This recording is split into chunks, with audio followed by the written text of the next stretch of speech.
একটাই কথা অর্জুনদাকে বলতে চাই, অর্জুনদা, সেক্স সবকিছু নয়, শরীর সবকিছু নয়। তুমি প্রথম দিন আমার সামনে যে লোকটা হয়ে দাঁড়িয়েছিলে, তুমি কিন্তু পরে সেই লোকটা থাকলে না দাদা। তুমি যেভাবে আমাকে রোজ আমার শরীরটাকে যা করলে তুমি নিয়ে, আর অর্জুনদা ভালো করে জানে ওর সঙ্গে কারা কারা আমার কাছে এসেছে। এখন আমি আপনার কাছে নামগুলো বললে অনেকে রেগে যাবে, আর আমি বাদ ড্যান্সার, তাই আমি সেই কাজ এখন আর করি না। কিন্তু যদি আমি এখন নাম বলি, সবার আগে তো আমাকে লোকে এটাই বলবে যে টাকা চায়, ওই জন্য এখন গল্প বলছে। আমাকে যদি কেউ বলে আমি মিথ্যে কথা বলছি, আমি তাহলে অর্জুনদাকে বলতে চাই। আমি তো অন্য লোককে কিছু বলবো না, আমি আমার নিজের লোককে বলবো, আমি অর্জুনদাকে বলবো যে অর্জুনদা তুমি বলো, আমি তো তোমার কোনো ছবি নেই, আমার কাছে কোনো ভিডিও নেই, কোনো কিছু আমি রেকর্ড করে রাখিনি তোমার। কিন্তু অর্জুনদা তুমি জানো আমার কতবার অ্যাবর্শন করতে হয়েছে, তুমি জানো আমার শরীরে আর কিছু নেই অর্জুনদা। আমি পড়াশোনা জানি না, আমি অর্জুন সিংকে ঘেন্না করি। আমি সবাইকে বলতে চাই এই মানুষটাকে চিনে নি। ওর সাদা জামা কাপড়ের পেছনে একটা নোংরা পচা গন্ধ, একটা নোংরা লোক, নোংরা। ও আমার শরীরটা শেষ করেছে, আমার মনটা শেষ করেছে, আমার জীবনটা শেষ করেছে। ওকে আমি ছাড়বো না।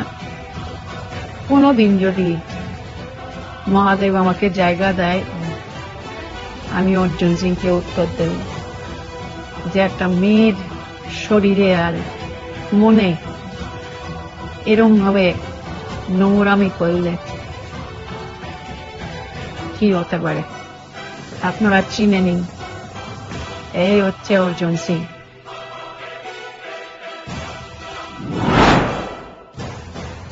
অর্জুনের সঙ্গে আমার প্রথম পরিচয় হয় 2019 সালে।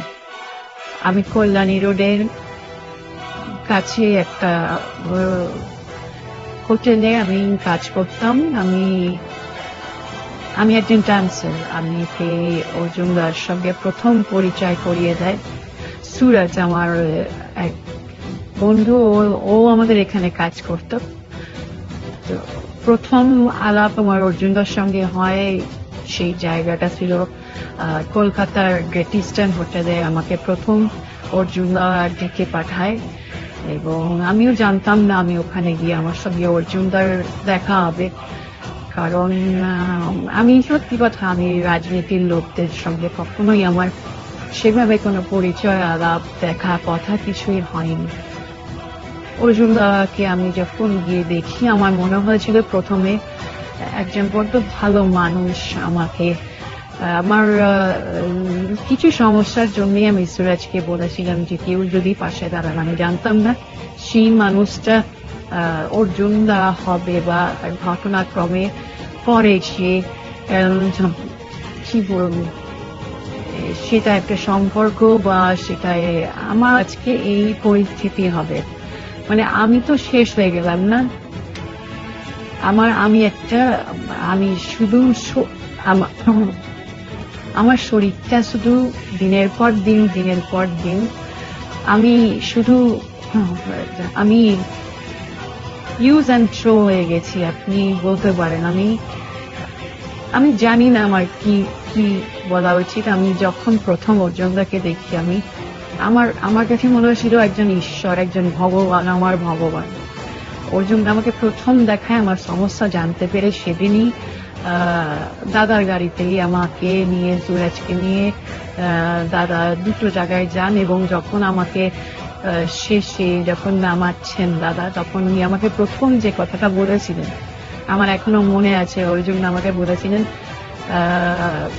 আমার নামটা বলেছিলেন যে তুই আর কোনোদিন নাচ করবি না, তুই নাচ করবি, তুই নিজের ইচ্ছে অর্জুনদা একটু তো অন্যভাবে কথা বলে আমাকে বলেছিল যে कुत्तों के सामने मत नाचना, तुझे डांस करना है तू अपने खुद में डांस कर, पर कुत्तों के सामने मत नाचना। আসলে আমাদেরকে অনেক ভাবে দেখে মানুষ, অনেক রকম অন্য চোখে দেখে। তো সেই থেকে শুরু, তারপরে অর্জুনদার সঙ্গে আমি বহুবার বিভিন্ন জায়গায় আমার দেখা হয়েছে। 2019 সালের ভোটটা যখন হলো, ভোটটার সময়টা থেকে আমি অর্জুনদার একটা অন্য রকমের একটা রূপ দেখতে পেলাম। তখন আমি প্রথম বুঝতে পারলাম যে না, এই লোকটা একদম যে শুধু আমার পাশে দাঁড়িয়েছে বা আমি ওকে দাদার মতো ভেবেছিলাম সেটা নয়। এই লোকটার আমার থেকে অনেক কিছু চাওয়ার আছে। আমি জানি না আমার মতো হয়তো আরো অনেকে আছে, কারণ ওর দুটো বউয়ের ব্যাপারেই আমি জানতাম, কারণ আমার সঙ্গেও অনেকক্ষণ, অনেক দিন, অনেক রাত যখন থেকেছে, আমি ওকে দেখেছি কথা বলতে, ফোনে কথা বলতে দেখেছি সবার সঙ্গে, দুজন বউয়ের সঙ্গেই কথা বলতে দেখেছি। এইসব আমার অজানা নয়, আমি এইসবে ঢুকিনি, কারণ তারা তো তাও বউ, আমার তো কোনো মর্যাদাই নেই, আমার তো কোনো জায়গাই নেই। আমি প্রথম যখন অর্জুনদাকে বলি যে আমি প্রেগনেন্ট, তখন আমাকে প্রথম যে কথাটা অর্জুনদা বলেছিল সেটা হচ্ছে, তোকে বেছে নিতে হবে, তুই বেঁচে থাকতে চাস না তুই মা হতে চাস। এই কথাটা বিশ্বাস করুন, আমি শোনার পরে আমি কিছু বুঝতে পারছিলাম না কি শুনলাম আমি। এটা আমাকে আমার ঈশ্বর বলছে যে আমার বাচ্চাটাকে ঘুরিয়ে বলছে যে বাচ্চাটা নষ্ট করে তারা অ্যাবর্শন করে দিতে হবে। তো আমি তখন মেনে নিয়েছিলাম, কারণ আমার কাছে সত্যি কথা না মেনে কোনো উপায় ছিল না। আমি কাজটাও ছেড়ে দিয়েছি তখন আমার একটাই কাজ ছিল, অর্জুনদা যখন আসবে ওর সঙ্গে থাকা, এটাই আমার কাজ ছিল।